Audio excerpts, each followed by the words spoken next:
Very good. So, as I was saying, my name is Mark Patry. I'm the owner and co-founder of Cultural and Natural Heritage Tours. We've been helping people travel mostly to the Galapagos Islands for the past 25 years, but most recently, we've people have been asking us, Mark and my wife Heather. Some of you know us. Where else can you help us travel to? And we had not really thought about that. So, the past 5 or 6 years, we started looking at other destinations with which we had personal connections or we could access expertise. So we started offering trips to Southern Africa, to Botswana. And then 3 years ago, we started helping people organize their travels to Antarctica. And we've been helping them on a one-on-one basis. We would encourage them to take particular trips, or we would listen to their interests, hear about their budgets and their timelines, and offer suggestions. But for the first time, we're putting together what we call a group departure, where we have reserved a number of spots on one ship.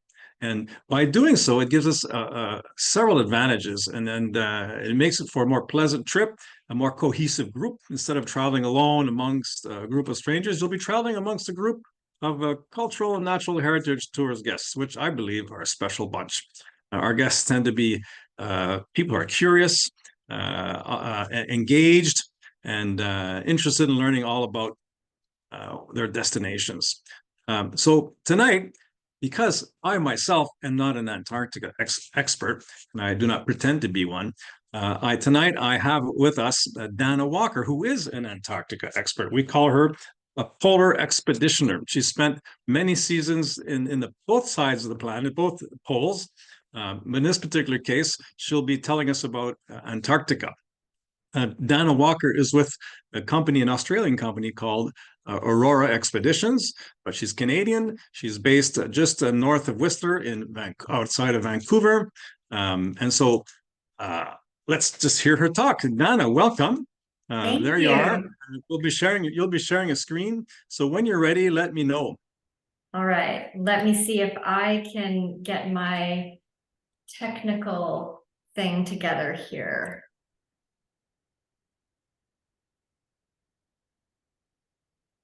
Sorry, just hang on 1 second.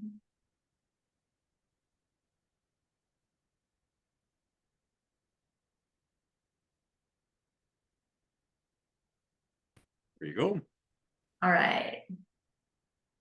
Okay, Dana, it's all yours. So, Okay. excuse me, before you do that, let me tell the group that you're going to present here. Your presentation is maybe 20, 25 minutes long, and that will leave us a fair amount of time after the presentations for questions and answers. So there is a chat function on your screen. So as we go along through the presentation, if you've got questions, please go to the chat and put them there, and I will moderate the questions so that Dana has a chance to answer them at the end of the talk. And also, in my experience, as we get to the end of the hour, some people have left. We may be a small enough group that we can entertain a live chat. So there you go, Dana. Now it is all yours. Perfect. And that way you don't forget your question. Yes. All right, so here we are. We're going to go across the Antarctic Circle with Cultural and Natural Heritage Tours. And I'm really excited about this partnership and a trip across the Antarctic Circle. And of course, I've done Antarctica many times, but my very first trip was a circle crossing trip. And so it was my absolute favorite. So I'm really excited to share it with you. So as Mark said, I live up in Whistler, BC in the mountains, and I have been traveling in both poles for the last 12 years. I work for Aurora Expeditions, and we are an Australian company. However, we have offices all over North America, and we travel to both poles, and then we do a lot in between, like some global expeditions as well.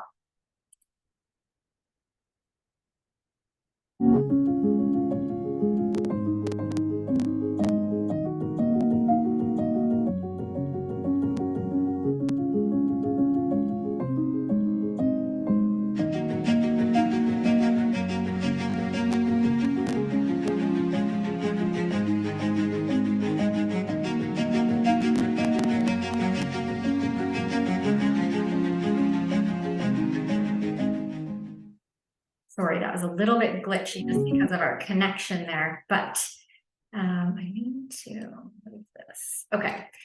So what exactly is it that we're doing out here in these faraway places? Well, we're finding peace and solitude, of course, and we're having these grand adventures, but we're also creating lifelong ambassadors for the planet. So we're doing that through citizen science, through hands-on education, and through the experiences that we're going to have out there. And there's no doubt you will arrive home feeling like you can make a positive impact. So Aurora Expeditions, we've been in business for 33 years. Like I mentioned, we're Australian owned. We were founded by Greg Mortimer, who was a legendary mountaineer. We're all about adventure, discovery, and exploration. So everywhere that we go, we're getting into those nooks and crannies. It's quite often where the ship captain and the expedition leader will say, let's try this because we haven't done it before. So we're all about exploration, and we're also part of B Corp now. And I'll explain more about that in a little bit. So here are some things that make us quite a bit different from the whole world of expedition. And of course, I've been doing this a long time. I've worked for other companies, so I know some things that really stand out for us. And there's a couple things on here that I'm really proud of, and that's our world-leading activity program. So, everybody does the kayaking and the camping, but we also do snorkeling and diving. Our positive impact. So our commitment to sustainability and this new purpose-built ship that has the Ulstein X-Bow technology. Those things are really important to me. They really stand out. They really make the expedition. So I mentioned B Corp. This is a very busy slide. It's giving you a lot of information, but I'm just going to sum it up for you. We worked with B Labs for 2 years, and we made a lot of changes, even in the design of some of our newer vessels. And we basically went through every part of our business, and they have given us that B Corp stamp of approval to say, yes, you are operating as sustainable as possible. So that's something that we will continue to do. We will always do it. We have an entire team in the head office dedicated to that. So here we are, the first passenger vessel to have the Ulstein X-Bow technology, that inverted hull at the front of the ship. This allows us to cross oceans more comfortably, more efficiently, and with the expansive observation decks, it brings you closer to the environment. So you can see all the ways of observation decks on this vessel, but there's also those hydraulic viewing platforms at the front in the bow. So there's one on each side. That's great for getting a great photo of the ship going through the ice. It's just an extra viewing platform. So sorry, I'm going to interrupt. That's the one you see right next to the blue star, right? Just to the left of the star. That's the platform you're talking about. Okay. Yeah, exactly. Yep. Right. So one on both sides of the ship. Of course, we fold those up when we're going over the Drake Passage, but they are out when we're in Antarctica, and yeah, people are out there all the time. So this ship features 76 really cozy cabins. They all have ocean views. 85% of them have their own balcony. Now, this vessel is an A1 Polar Class 6. That doesn't really mean anything, but what it does mean is that we can get into ice like this, like how you see here. We can get into the thick of the ice. We can push it and navigate through it. We're not out there breaking ice. We are out there in the ice that's already broken up.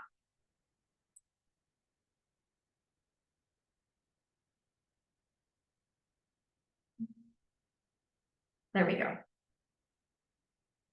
So this is a great shot of, actually, it's a moving slide, I think. Oh, so this is a great shot of the lecture theater. It's only giving you kind of the front view. It's actually quite expansive in the back. There's espresso bars along the back. And this is where everybody meets at the end of the day to like talk about what they did, get their questions answered. Here's another photo that's a little bit, you can see the couches, lots of place to hang out with a drink and really get a good idea of what people saw. And people have tons of questions at the end of the day, because the people that are presenting these briefings at the end of the day and kind of doing a recap, they're all specialists in their field. So lots of knowledge out there. There's also a lot of places to relax. You know, I call them warm-up places, but I don't want to scare you. It's not that cold. So there's lots of places to come in, grab a drink and warm up, and then head back out on the outer viewing decks for more photos, more whale watching. And late February is really a great time for whale watching. There's also this lovely library. So I can't tell you how many times I've sat here and just got absorbed in a book and really, you know, I want to take like 10 of them home with me. But the library is a nice place. It's a really great place to have a tea in the morning, just have some quiet space. Some people like to hang out in the lounge and have a glass of wine and talk to other people, and other people will want to grab a quiet corner. So there's lots of quiet corners on the ship if you are that person.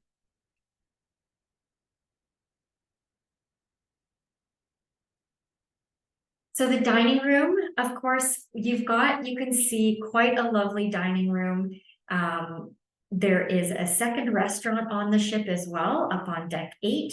That is a more quaint experience. So it would be, this is still the main dining room. There's only about 8 tables in the restaurant upstairs. So what you would do is at lunchtime, you would just talk to the front desk, make a reservation for that night. And usually, like, you know, the ship is not that big. Not a lot of people will want that quieter dining experience.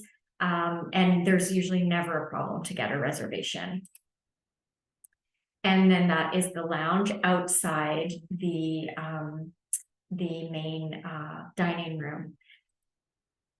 The ship has a state-of-the-art gym if you feel like you need more activity at the end of your active day. And also a sauna as well. So great spot, great views, icebergs floating by as you're hanging out in the sauna, or maybe you're in the jacuzzi on the back deck of the ship, kind of tucked in out of the wind. So this is the expedition mud room. So very essential on an expedition ship to be able to have all your gear in your locker, your life jacket that is fitted to you, the same one you put on every time you go out, so that you're not, you know, having to readjust and resize every time. You can leave things in your locker, like your binoculars, your hat, your mitts, whichever you choose. This is essential for quick deployment. So nobody wants to stand in line or wait to get off the ship. We just want to get off. We want to go exploring. And we want to do that as much as possible. So this room, we've got 2 Zodiac launching stations from this level, and people just come in here, they gear up, and they're in a Zodiac within about 10 minutes, and everybody's off exploring.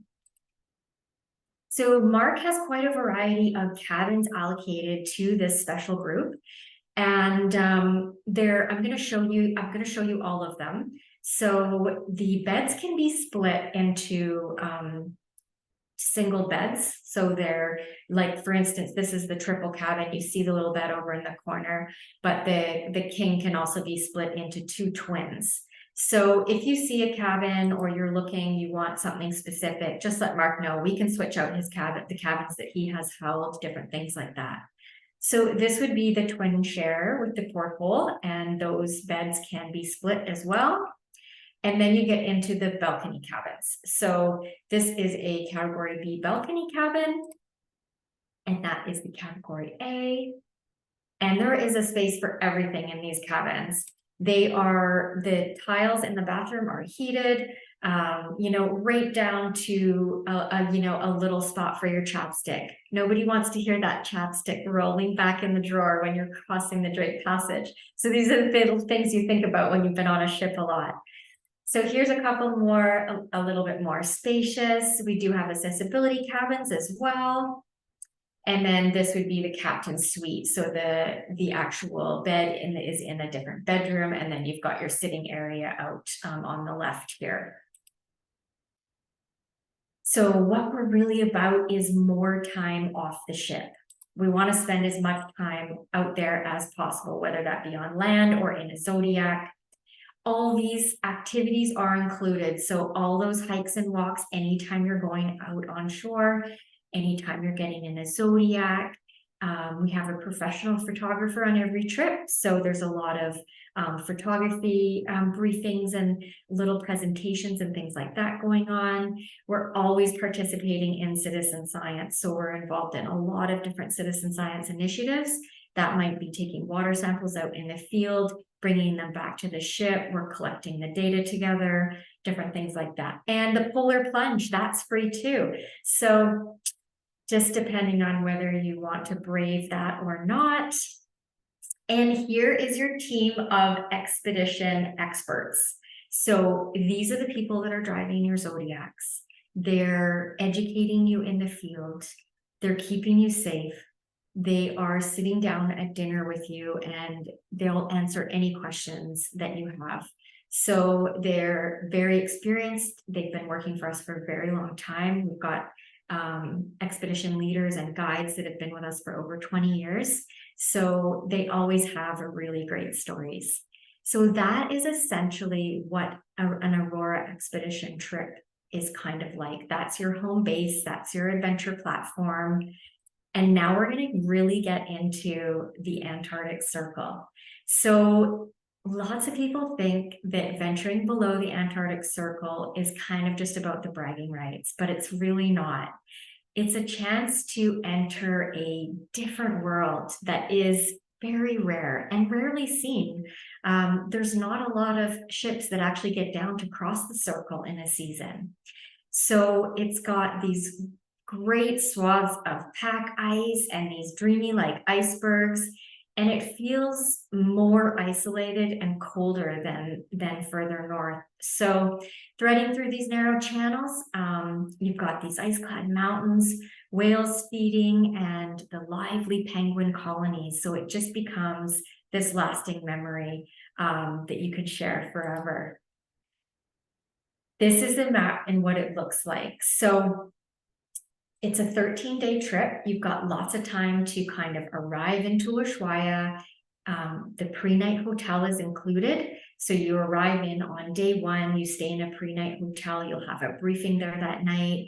And then the next day you will board the ship and away we go out the Beagle Channel as the sun is setting at the end of the day. So you see the included activities on the left, and then there's these optional activities on the right at the bottom that are available on this departure, and they will enhance your expedition to next level epic. So sea kayaking, snorkeling, paddling, and scuba diving. We have an application process for the program. We need to make sure everybody's really safe that is going to participate in that program and have some experience. So if you are interested in something like that, you can chat with Mark and he'll set you up. And we have enough time that if some of it, one thing is really interesting to you and you want to take a couple little classes or something, you can do that as well. So when we're in Antarctica, we're covering all sorts of amazing landings. So you might be in a volcanic area, you might be in a penguin breeding area. This in particular is Deception Island, where they have the volcano. There's a lot of volcanic rock there. The beaches are black sand. And you can kind of see how we roll. We flag out a trail in an area. These folks are walking up to this ridge line so that they can look down on the actual volcano and the big hole in the side of the ocean and off of that cliff. But it's kind of like free range. You just go and you follow the path. They'll point out any hazards or any safety zones, and you're free to kind of do something like that at your own pace.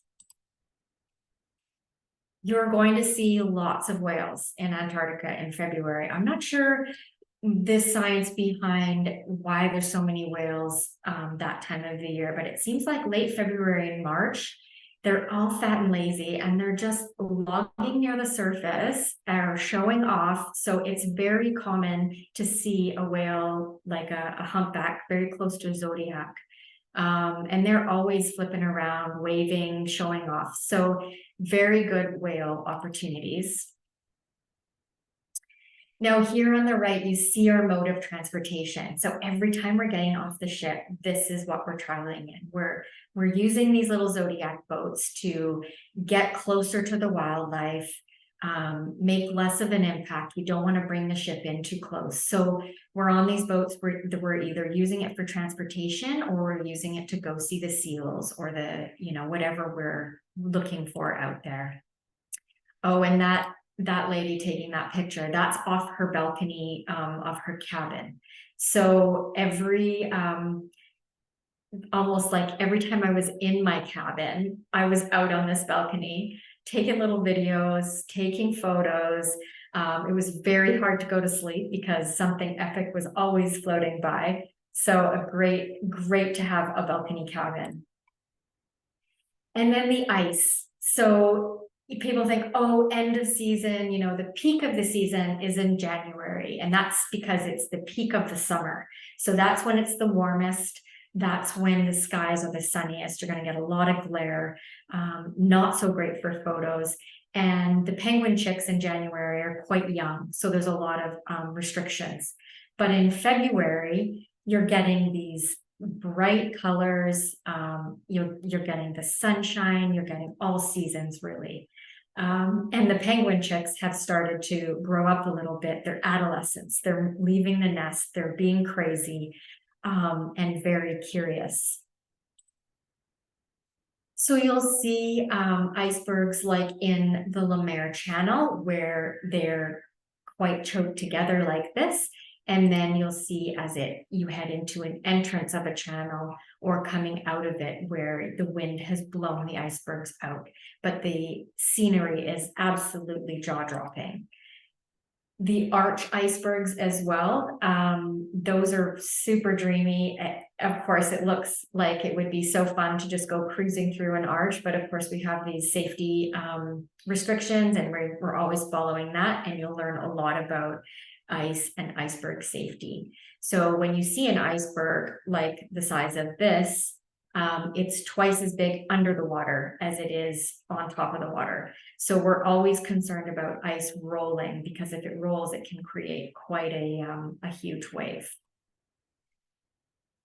And your close encounters with seals, like these two little seals, great to get the seals and the photos with wildlife and penguins too, close to the iceberg, because with more ice being under the water than on top, you get this really blue color like you see on this.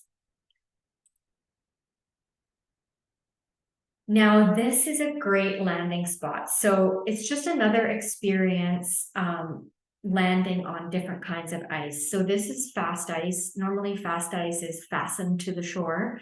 This is fastened to this massive glacier.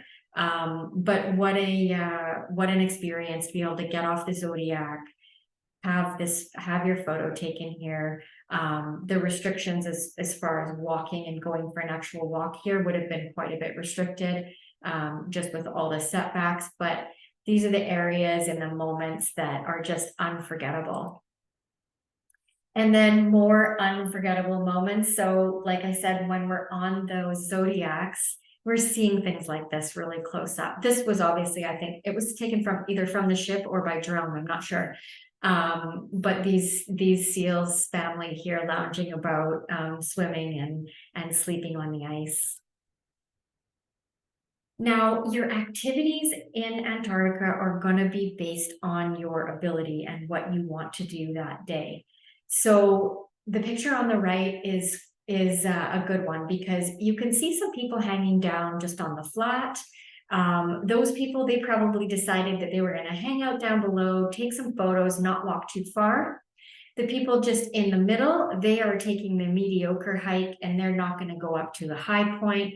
They're just going to go as far as that height and then traverse around. And then this really fit gentleman here he's going to hike up to the peak of that mountain. So lots of different opportunities for different abilities. And then the sea kayaking. So the sea kayaking program and the paddling program are a little bit different.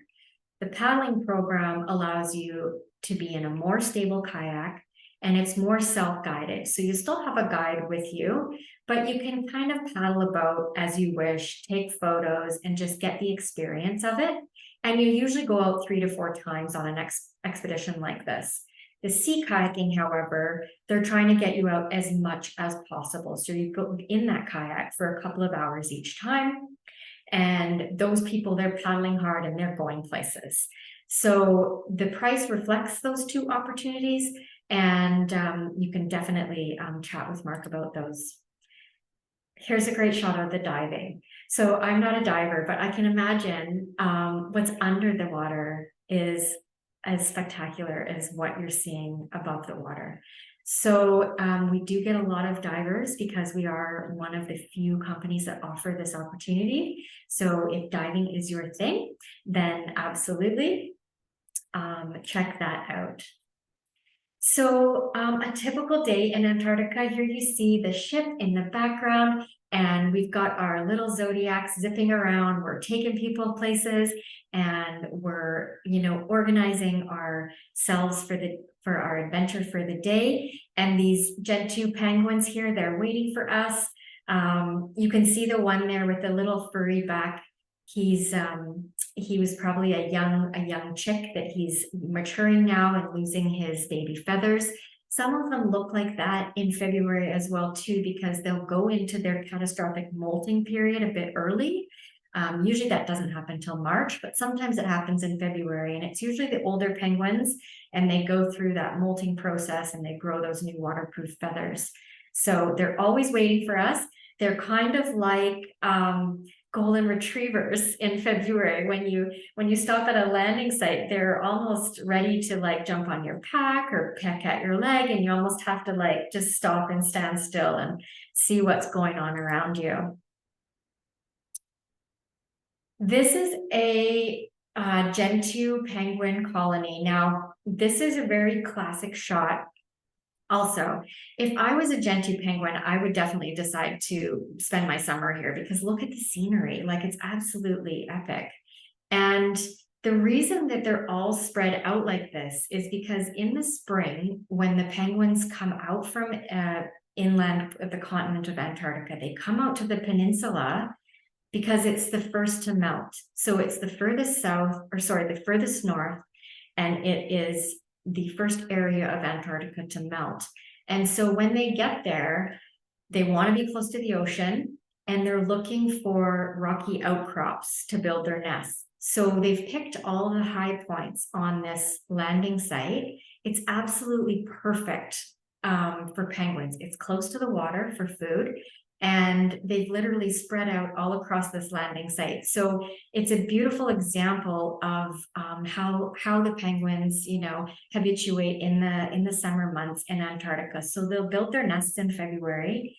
They'll lay their eggs, and then their chicks will hatch in late December. And then January is definitely penguin hatch season. And then by February, like I said, they're starting to leave the nest. They're acting a bit crazy, as teenagers do. So a very beautiful shot of the Gentoo penguins just making their home in this great spot in Antarctica. And then this just gives you a little bit of a lower level experience of the kayaking. So what you would be paddling through, and the places that you would, go to see those beautiful icebergs and glaciers. Now, you might recognize this. It's Port Lockroy. We don't always go here, but we always try to visit a research station or some sort of base in Antarctica. There is several of them. especially if you go down across the circle. There is a couple more down there. So Port Lockroy is famous because the post office is there, and people often will like to send a postcard from Antarctica. Last year, there was a chinstrap penguin colony that had moved into here for the summer, and they were having their chicks here and stuff. So we decided at our head office in Aurora that we weren't going to go there at all, just to protect the impact on that colony of penguins. These gentoos here have showed up in Port Lockroy for a couple of weeks, one season that we were there. So research stations are around. They will be talked about. They're very interesting. It's quite often interesting to do a landing, talk to the people that are living in them, of their experience in Antarctica. They're usually there for several months at a time, so they're very interesting people. And then this is my reading list. So these are just books that I have read that have really enhanced my knowledge of the polar regions. And they really added to my experience in the field as well, because they made me kind of more excited about the history that I was learning, and just the different things happening in Antarctica that I didn't know about. I would hear them in a lecture and be able to relate them to something that I had read. So, and then this is a great picture of as a guy snorkeling, and I hope he's bringing a piece of ice back to the bar for drinks that night. And then I just noticed this earlier today. The ship is tucked in the back there. So what great perspective, really. And that is really the end of what I have to share. Thank you, Dana. I don't think that's the end, because there are a lot of questions. So you'll have to share more of your knowledge in the next few minutes. Thank you very much. I'm looking for the question board, or maybe. Yes, I will moderate that. So I've been going through the questions, and so I'll Okay. just because some of them are variations of the same one. One that came up, I think, a few times is the level of fitness expected from guests on board the Greg Mortimer who are going to the journeying to the Antarctic Circle. What do you have to say about that? And also, if perhaps you're not an Olympian. Maybe you need a hand to get in and out of the zodiac. So how does that work? Can you tell us about that? No, we have. I always say it's not about a fitness level. It's more of about a mobility level. So if you are strong enough to have assistance on the stairs, or have help getting in and out of the zodiac, if you could do a squat, even just hanging on to a stair railing or something like that, you're absolutely fit enough. Okay. People are asking about equipment. What do you need to bring yourself, and what is supplied? For instance, if you're going snorkeling or scuba diving or just hiking, do you need to bring your mucklucks, etc.? Yeah. What is it that the trip provides, and what do you recommend that people bring with them? Yes. So if you're participating in an additional activity that you've paid a little extra for, we supply all the gear for you for that activity. That's usually dry suits and whatnot. The rest of the active program that is all included, we will supply everybody with a parka, and that's theirs to keep for the duration. I mean, they take it home with them. It's a souvenir. And we supply the boots for them to use on the voyage as well, so they don't have to pack boots with them. So really the things that they would need to bring with them is warm underlayers, maybe a mid-layer fleece, kind of like what I'm wearing now, and a toque, and mitts. Very good. Okay. So someone's asking, how cold does it get there? I mean, is it going to be, I mean, I live in Ottawa. I know what -30 is. What do you expect while you're there? You're going all the way down to the Antarctic Circle towards the end of February. What do you expect? You're looking at about -5 to about +5. Okay. That's like spring in Ottawa, like we're getting just about now. Okay, very good. Positively balmy. Yes. Someone's asking about the size of the ship. How many? It takes 132. Does it fill up with 132? And if you do, how do you get them all in zodiacs, and how do you do the logistics of all that kind of thing? Yeah, so 132 at the most is what we take. And out of that, we've got, I mean, they're probably asking the question because it's quite known that you're only allowed to have 100 passengers on shore at one Yes. time. So we've usually got 20 kayakers, we've usually got 16 snorkelers. So they're often gone, and we don't usually, I mean, we mitigate the numbers in behind the scenes. It doesn't really affect our program because we're such a small vessel. And when we keep track of it because we're part of IATO and we follow all those guidelines, but it doesn't really affect the program. We're still able to all get off at one Sure. time. So when you're snorkeling, is it a dry suit you're wearing? The water doesn't penetrate. You can actually go in with like the James Bond movie where he takes Yes. off his wetsuit and he's got his tux Yeah. on, literally. Yeah, absolutely. It's so fun. And you do have to know how to get into a dry suit. It can be quite tricky. So, but yeah, once you're in there, you wear like your long underwear underneath it and you're set. So with Okay, snorkeling, faces get cold quicker. So, you know, a snorkeler won't last as long as a kayaker because they're submerged in the water. sure. Someone asked about the temperature of the water. I imagine it's cold. I'm not sure the temperature of the water actually. I would imagine it would feel quite cold. Yeah, it must be. I figure there's ice floating around in it, so it's probably Yeah, close to zero. yeah, Put some ice in your drink and put your finger in there, and I imagine that's close to what it's like, right? yeah, yeah. Um, so someone asked a very good question there, and it's a question I, as a travel aid company who works with different partners, we have to ask. There are many people running trips in Antarctica. So how is Aurora? How does it distinguish itself from other companies? And someone asked in particular, they named the company called Expedition Cruise, like Atlas Ocean Voyage, for instance. Mm. You may not know them. There are many, but what is it you would say distinguishes Aurora? Yeah, so the things that really, really distinguish us is the X-bow ship. So that's going to Okay. be a lot smoother crossing the Drake Passage. Our commitment to citizen science and having that hands-on participation on board. Okay. Um, our B Corp status. So when we're going into these remote regions, we want to be sustainable as possible. Most people that are wanting to see an area like this are quite conscious of that. Very good. And our extensive activity program, and also the small vessel. Once you get onto a ship that's over 160 passengers, the program changes. It becomes more of a managing people Yeah. rather than a managing the experience.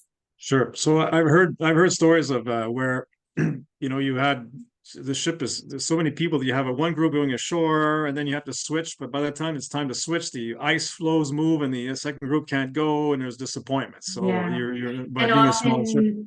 often too, people, if you're splitting up the landings, people will see something in the morning. And then the other people that are allowed off in the afternoon don't see the same thing and they're disappointed. Sure. So this way, it's just Everybody. everybody's out Yeah. there. How do you accommodate solo travelers? What do you do to accommodate them? So we have a program where we match solo travelers up if they choose. So it's called Willing to Share. You can book any cabin you would like in the category A, B, or C, or the twins as Willing to Share. And that just keeps the cost the same. If they want a cabin to themselves, then the single supplement is 1.5 times. So it's a 50% single supplement. Okay. All right. Thanks. Yeah, we do that too. Well, here at CNH Tours, when people are traveling solos, we just yesterday I had a nice Zoom talk with a couple of ladies, women who had recently been widowed, and they met and they managed to get along. So they'd agreed to share a cabin together. So which is very I've nice. heard so many stories of it really working out, and like then they travel together in the future to Yeah. different travel opportunities as well. Yeah. So it's quite fun. In fact, some of my best trips were when I've been matched up, with somebody. So even in the expedition world, when you're working on the ship and you have to share, that's part of the process. Yeah. Yeah. It really does work out. I shared with a girl from Tasmania once for like a month, and it was a lot of fun. Good. How about someone wants to go scuba diving or snorkeling? Is there training involved? You have to be a license, or what kind of expectations you have on the part of those people who want to do that?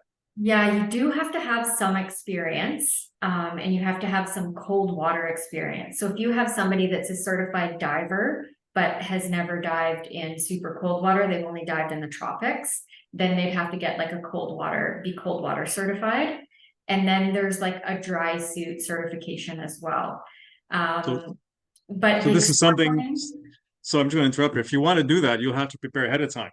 So yes, you can't yeah. just show up on the boat. Hey, I want to go scuba diving. Yeah, you Okay. have to let they have to kind of fill out the application when Okay. you make the booking with you. And they have to, tick all the boxes and then see what Okay. they need. And Sure. then we either approve them or we say you could be approved if you just do this one little course. Okay. All right. Yeah. And how about snorkeling? Is it the same thing or is it more Same lenient? thing, yeah. Although snorkeling, you don't need much experience. So lots of So people like, do. do you have to come up with some certification that I've snorkeled before or in cold water, or you can just show up No, on you the can ship? just share your experience. Oh, just like, Yeah, okay. All right. Okay. yeah. Um, I'm looking at other questions here. Um, let's see now. What about camping? Is there an opportunity for this? Oh, yes, I see that. Camping is not offered on this departure because of the just because of the timing of the season.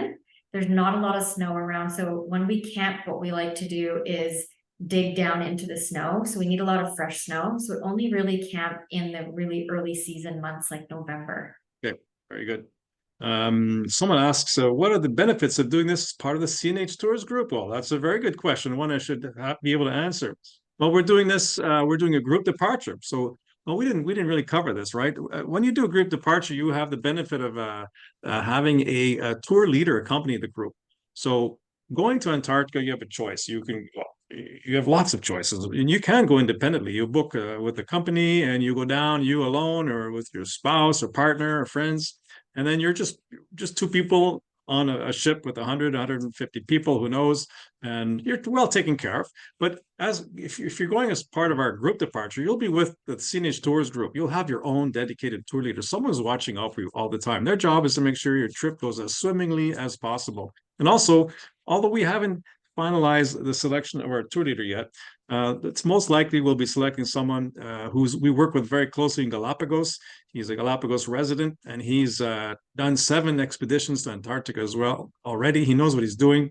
And so I think that's one of the big benefits. You'll be also with I think the CNH Tours, as I was saying earlier in the presentation, our guests tend to be, switched on, keen, curious, and willing to get up early in the morning, right, to get out there and experience the best of what a trip has to offer. So you'll be with that kind of people. That's because sometimes when you're on a trip, you might feel like you're being held back by the different interests and personalities with your group. And I think we have a good cohesive group generally when we get together. So I would say that's the advantage. And also, this is an early bird group booking, so you're getting nearly 20% off the published rate for this trip.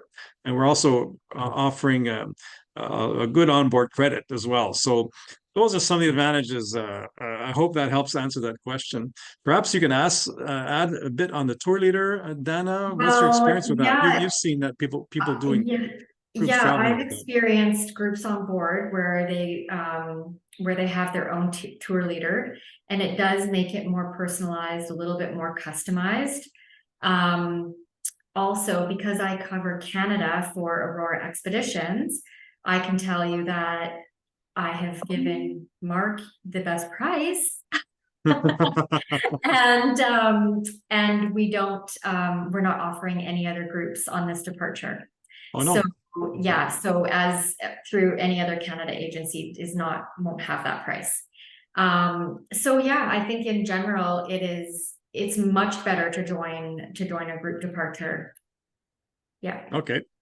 Very good. I'm still going through some new questions. They're coming Somebody out now. asked Okay, go ahead. to explain the kayaking and the paddling again. Yes. Yes. So the kayaking is a sea kayaking. It's for experienced kayakers that just want to get out and paddle as far and as hard as they can and really cover some sea.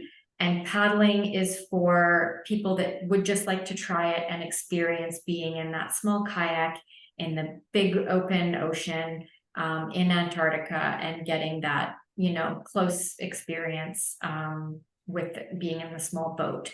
And the sea kayaking is guided. You're having to follow a guide. There's usually 2 guides on that. And the paddling is just 1 guide, and it's more of a self-guided kind of paddle around, take some photos, and go at your own pace. I hope that answers the question. Now, tell us a bit about, in choosing a particular departure, as a travel company like ours, we're always on the lookout for what is the best possible combination, the timing, the length of a trip on which we want to do a group departure. It's not easy because there's so much out there.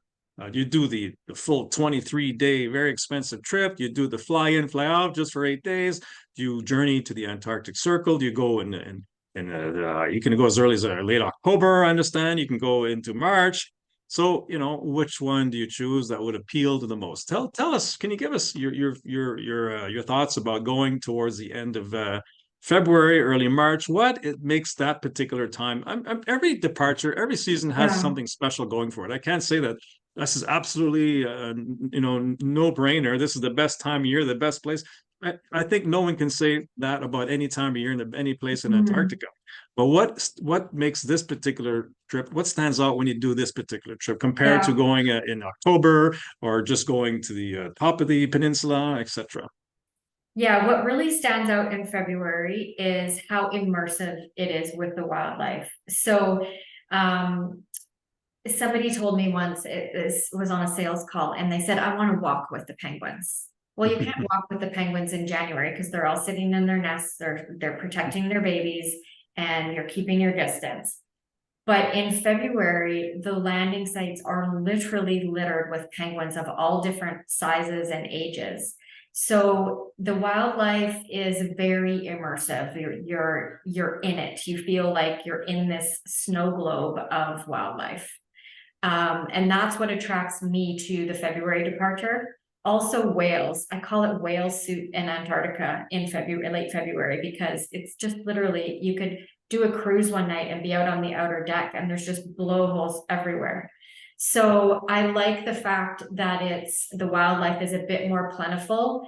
It's like they know that it's coming, that the fall time and the winter is coming soon, and they're like, everybody's on their last hurrah. So Yeah. yeah. So someone's asking here, is this expedition manageable for a person with no prior experience being on a cruise ship? Oh yeah, we get a lot of people that are not cruisers. I'm not a cruiser. We get adventurers there. We're using this boat as a comfortable adventure platform. It's not really about the entertainment on the ship. It's about being off the ship. So we get a lot of people that have never been on a cruise ship before, and they probably never will again. I Yeah. think that's important. It's kind of like Galapagos as well. I mean, Mhm. people come at it, think you're going on a cruise in Galapagos, and the image we have of cruises, those ones you see in the Carnival cruise lines in the Caribbean with 3,000 people on board and all the entertainment's on board. And these are expedition cruises. You're there, the ship, okay, it has to be comfortable Yeah. because you'll be spending a lot of time on board. It's crossing the Drake Passage, but it's not about the ship. And I suppose there was one comment earlier here saying, I don't want to learn about the ship. I want to learn about what's going off the ship. Someone Yeah. said that. And fair enough. But Yeah. I think you addressed that pretty well after And I just you see talked about the somebody's ship. asked to like an example of a typical day. And this is Yeah. like So my what time do you favorite get thing up? to talk Yeah. about. What time? Yeah. So Is it's there a like bell or? there's like it's usually a 7 a.m. wake up call. And it's usually a soft voice over the PA in your room. They tell you what the temperature is outside. They give you the Oh yeah. coordinates of where you are. They tell you, breakfast is at 7:30. And I think breakfast is from 7:30 till 9 every day. So you can, sleep in. We had last summer, the first 3 days of the trip, we had been working quite a lot. And so the first 3 days of our wake up call were like, oh, really? Like, but then you get used to it and you're like, oh, it's actually quite a warm day out there. And so you know how to dress. And then right after breakfast, you're getting off the ship. So, and you're going out and venturing. They tell you where you are. You open your drapes and you look outside and you're like, oh my God, I can't wait to get out there. And then by lunchtime, you're coming back to the ship for lunch. And then there's usually about 30 to 45 minutes where usually during lunch, they relocate the ship to a different area. But there's usually after lunch about 30 to 45 minutes where you can take a little quick nap. And then we're heading off again somewhere else. Sometimes, especially when we're heading down to the circle, because we're covering a lot more sea to get down there, the afternoon excursion will be more of like something out on the outer deck, like cocktails out on the outer deck as we're sailing through a narrow channel or something like that. We often will do a barbecue as well on the ship. So, and then at 6 o'clock every night, there's a briefing in the lecture theater. Everybody grabs a cocktail or a coffee, and we sit down for the briefing and we talk about what we did that day and what we saw. And we talk about where we're heading and what we're going to do the next day. And then everybody heads off for dinner. And then usually there's evening activities that are going on after dinner if people are interested. Usually people are quite tired and they're heading off to bed around 9:30 or 10. But there is, sometimes there's music or people are up playing bridge in the library and stuff like that. Very good. Someone's asking about medical facility on board. Yes, we have a medical facility on board. It's like a little mini hospital. We also have 2 doctors on board for the crew and 1 doctor for our expeditioners. So that team of doctors, they collaborate on board. Sometimes people just need some seasickness medication or they're not feeling well. It's usually just minor things like that. We have dealt with some very epic situations as well. But usually all of our passengers have to have a mandatory travel insurance that covers medical evacuation insurance. Now, I would like to interrupt you there that CNH Tours provides $200,000 emergency medical evacuation insurance, complimentary to all our guests. Nice. Yeah.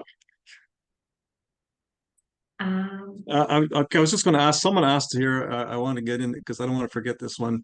The price, and maybe I'll jump in on that. The price, people ask about the price of going to Antarctica, and it's not a cheap destination. There's no way of doing it on a cheap, I usually say, and correct me if I'm wrong, the ballpark figure, you got to budget about $1,000 per person per day while you're down there. So if you're on a 10-day trip or a 20-day trip, well, it'll be starting at about 10,000. And if 20 days, will be starting at about 20,000.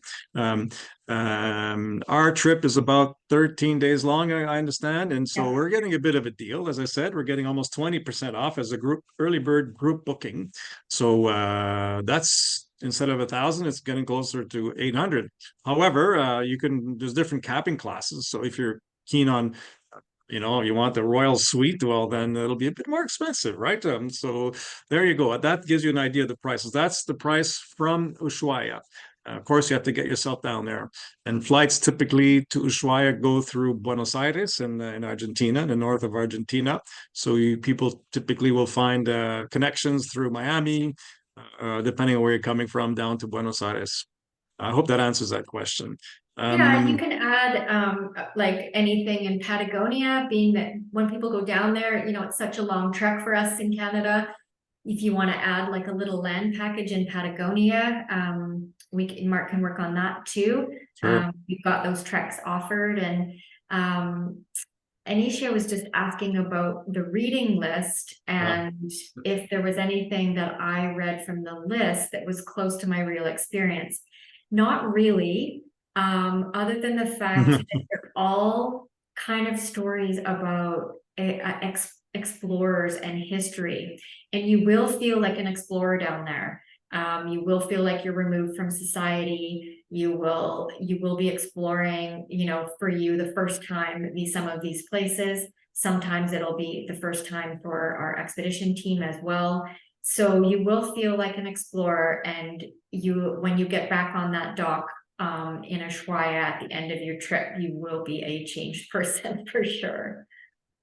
Yeah, I've just finished reading a book. I'll have to get the title. It was an excellent book about a Belgian expedition in the late 1800s, and they spent the whole winter stuck in the ice down there with a group of, I don't know how they survived. Some people died, but it's a very good book. I'll dig it up.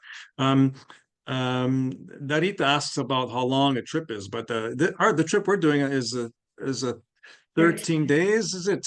From the 21st of February to the 5th of March. That's the one we're doing a group departure on. Of course, CNH Tours can help you go on other departures. There are other departures, other times of year, other itineraries, and we'd be happy to help you with that. But in this particular case, it's a 13-day trip. The Drake Passage, Allison asked about the Drake Passage, that time of year. Yes. You know what? The only time I've ever seen it super bad is in November. That tends to be the moodiest time of year. And when I say super bad, I still loved it. February, it could go either way. I've never crossed it when it's been terrible that time of year. Yeah, in terms of the reading list, I'm going to say we'll put something together. We'll share it with the people who are on this call, so you'll get a chance to see that. And usually, I put something on our website, and I see that I'm looking at my website right now, and we don't have a reading list for Antarctica, which surprises me. But I will make sure to put one up, and that will. And if you share the presentation too, Mark, maybe you can share the prices of the additional activities. Sure. Okay, I'll do that. And what is Wendy asking? Oh, recommendations for seasickness. People use the patch quite often. I'm not sure if I think you can get that with a prescription in Canada. Best thing. I'd just like to say we have also a lot of Americans here tonight. We reach out to North American audience. I think there's quite a few more options in the US. Yeah. Best remedy, I think I get terribly seasick, just be horizontal. I just, all the seasickness medications tend to make you feel like you have a hangover. So I just ride it out, and that tends to be what's best for me. Some ginger candies and different things like that. And honestly, once you're in Antarctica, you're not going to be seasick at all. It will only, if you are, it'll only be just a little bit over the Drake Passage.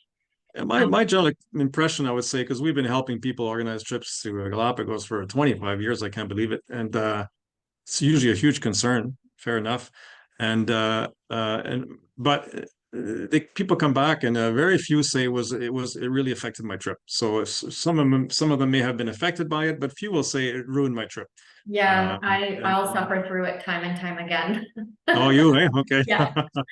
Well, there you go. And you keep on going down, don't you? Yeah, exactly. Yeah. Some question that didn't pop up is internet. Is that feasible? Is that possible down there? Yeah, so not that we want to spend your time on the internet, right? Yeah, well, people do. They like to post. So we've got Starlink, and it works really well. I used it in really far north in Greenland this past summer, and it's complimentary. So yeah, and it doesn't seem to get plugged up with like the bandwidth as much as some of the other places. So yeah. Great. So there's someone, Ashok just shared, I think. Shared the reading list. Oh, that's very good. Fantastic. Excellent. Thank you, Ashok. Are there any other questions? I don't see any. They're coming in slowly but surely. Now's the time to ask. Otherwise, I will share with you the website address of this trip with all the details. That's from our website, and you can there'll be a lot more information there. There'll be a chance for you to see the itinerary in greater detail. We're here to answer questions. We're always happy to do that. It's what we do. Let's see another question. What? Oh yeah, sorry, Francis, you asked this earlier on, and we didn't get to it. What do you expect to see while you're snorkeling? Aren't leopard seals dangerous? Yes. So the most wonderful thing you're going to see while snorkeling is the penguins porpoising through the water. So that is the most beautiful sight. We do have Zodiac boats that are making sure that there's no, like, just, kind of off in the distance. So we'll scout an area. We'll make sure there's no leopard seals in the water. We'll cut the engines and just, keep watch. Krill is often really, really wonderful to spot because krill really feeds the entire Antarctic Ocean. It's like little tiny shrimp, right? Little tiny shrimp. And I mean, that's what bring in the whales and feed the seals. So it's awesome to be able to see that. You'd be surprised at how hard they are to find.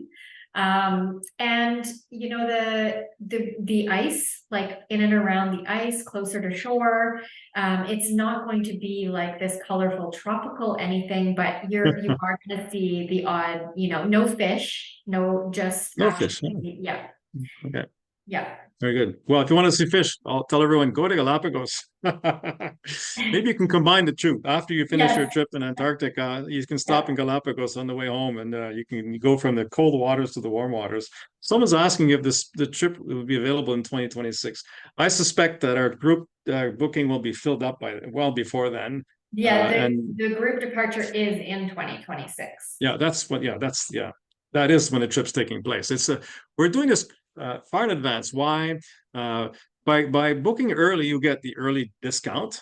We're also offering by if you book by the 1st of May, which is pretty soon now. But if you wanted to go to Antarctica for a long time and you feel comfortable with what's being presented here, you can book now. We're offering a $500 per person onboard credit, which is pretty good, I think. Um, but the trip is for February 2026. And booking early also allows you to have basically, we're the first ones to be booking on this departure. I think you just made it available last week or something to the broader Yeah, public. So you basically right now have a choice of cabin. You can choose the cabin that, they're not going we won't be telling you, oh, those are all booked. The only remaining cabin is at the bow of the ship where you get the greatest motion kind of thing. yeah. Do you want to add anything to that, Dana? Well, and we're a small ship, right? So our trips sell out, and so booking early is gonna give you the best price. Um, you know, we've got ahead of it enough that there's time to prepare. Antarctica is not a last minute destination that you want to book. It's something that you really want to prepare for, talk to your friends about, and you know, read some of those books and get excited for it and prepared as possible, especially if you want to join one of those activities and you need to kind of prepare a little bit for that. Some things that the great offer that Mark is providing with the $500 shipboard credit, beer and wine is included with dinner on board.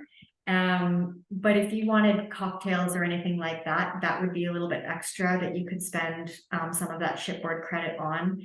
Also, we've got a really awesome gift shop on board as well. If you wanted to do laundry on the ship, that would be a bit extra. Good point. Good Things point. like that. Yeah. Someone asked, when is the deadline for the sign up? Well, I mean, the deadline is when we fill the ship or fill our group, right? Yeah. I suppose we have a 6 cabins reserved for us. And if we do have more people than the 12, you won't turn us down, will you? With No, with the same deal? absolutely. I will take all of you. Okay. And maybe So I'll even come with you. okay, well, we'll work on that. So the deadline, there is no deadline, but the sooner you book, well, the onboard credit is available if you book fairly quickly now. Otherwise, there's no deadline. But the later you wait, the fewer options there may be for cabins. They may no longer be available for you, and that's the thing. Someone also asked, what if you sign up and pay and can't go? Well, usually the deposit for this ship like this is, I think it was like $2,500. But I was talking to Dana. I said, Dana, Dana, sorry, Dana. I was talking to Dana saying it's quite early to be asking for such a big deposit. So you agreed to have a $1,000 deposit to secure your cabin, right? So with another second deposit, I believe, was it January? It's on our website here. Yeah, it was Um, $1,500 deposit, and then the second deposit oh, of $1,000 not due until February 2025. yeah. So the original outlay is not too big, and also like we recommend all our guests, you should get the proper insurance. So we have had guests. We've been doing this for 25 years, right? So you book a trip, and before you go, something sad happens. Maybe someone in the family has a terrible accident, has cancer, or yourself you have break your leg, or who knows what. If you have the proper insurance, you're covered. If you can't travel because of a medical situation, you're covered. So we always recommend that you acquire the right insurance. It's also a question of risk management. You might say, to I'm willing to risk my $1,000. Who knows what? It's a personal choice, of course, but it does happen where people don't have insurance, and then that's not good, right? Is the trip transferable? Let's say someone's booked Dana, and they can't make it.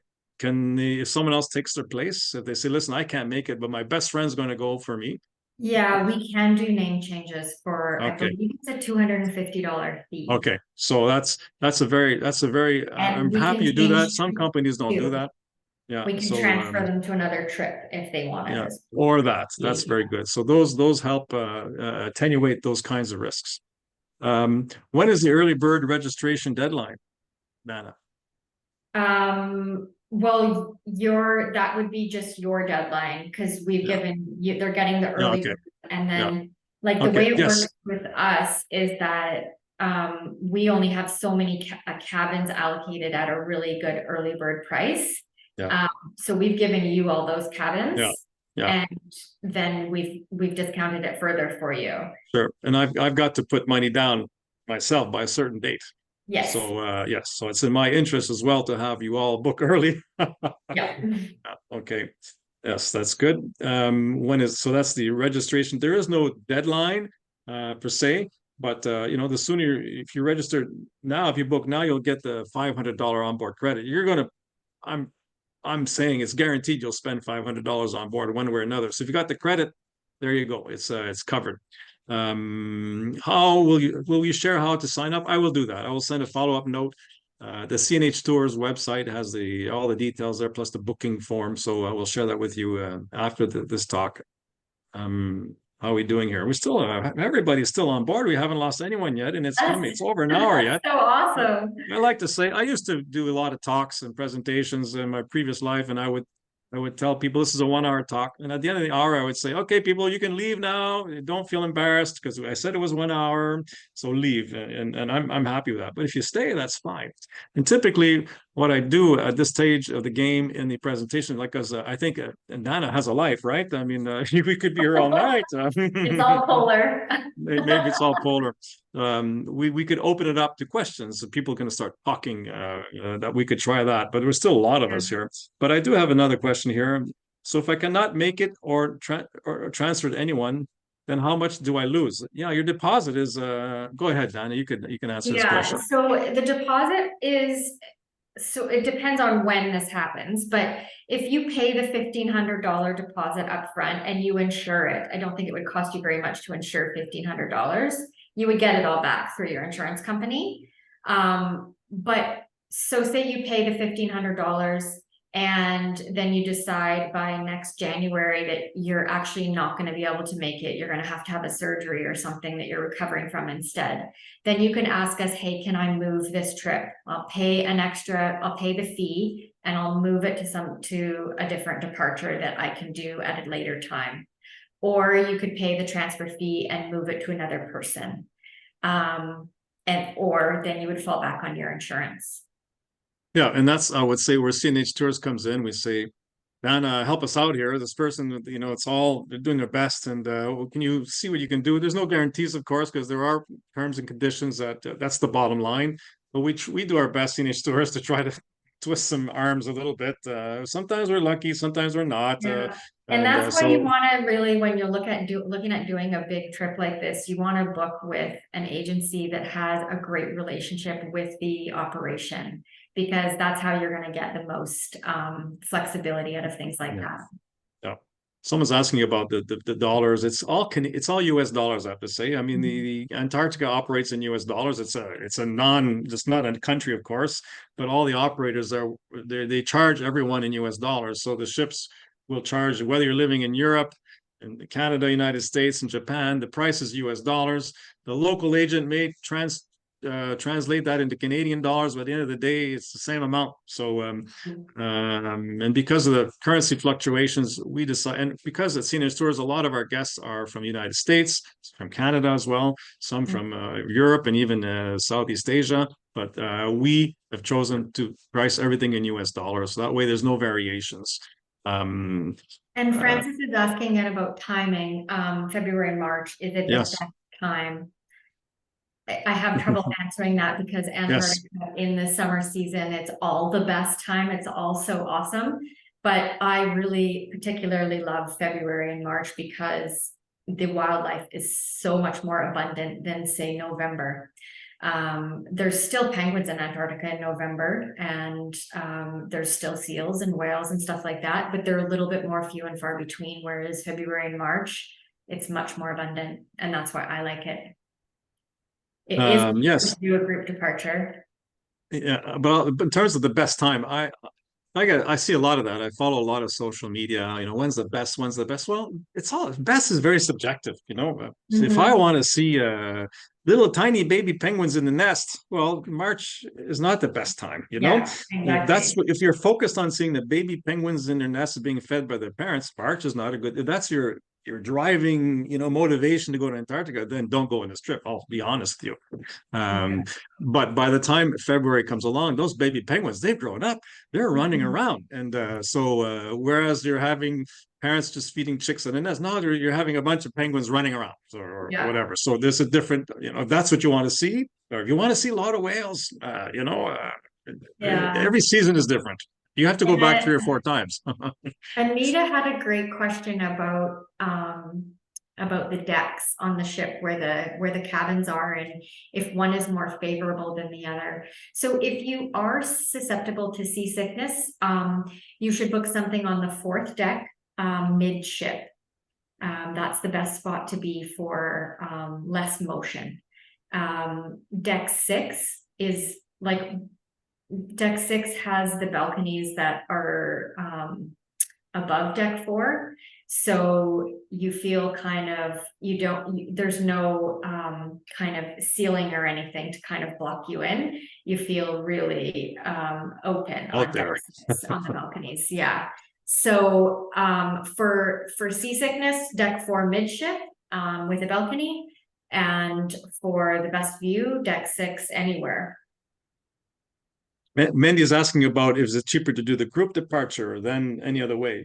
Yes, it is. Because doing a group departure, I'm telling Aurora, I say, listen, I got 12 people, sure, coming. And so, hey, they're saying, great, 12 in one shot, we're going to give you a deal, save us the trouble. So basically, that's the kind of what kind of favor we're doing to them. And in exchange, they're giving us also by booking 12, they're giving us a spot for our tour leader at no extra cost. So that's very nice. So in the end, it's cheaper. Plus, you get additional services from a tour leader who's going to be very comfortable in the region and able to help you and answer questions. If you have any issues, they'll be there to help out.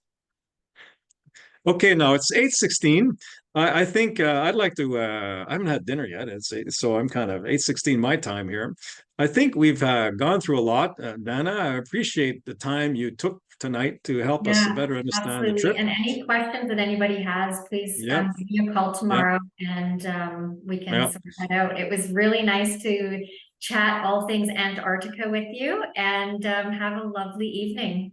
Yes, and I hope to see you all in Antarctica, right? Yes. It'd be nice if you all joined us. Otherwise, don't forget, Galapagos is a nice place to go as well. All right. Thank you. Okay, everyone. Thanks for coming. I really appreciate it. And I hope to see you on another talk. We're doing the Pantanal in June and maybe another Galapagos talk at one point. So I'm going to stay on. I'm going to stay on. And I'm going to unmute people. So if you want to talk, I'll be here and I can talk. We can talk some more. How's that? I've got to see how I can unmute everyone at the same time. Or can you unmute yourselves? Um, can you unmute yourselves? I'll be sending that link to the website shortly here. I can see you, um, participants. Oh, here we go. Select the microphone. No.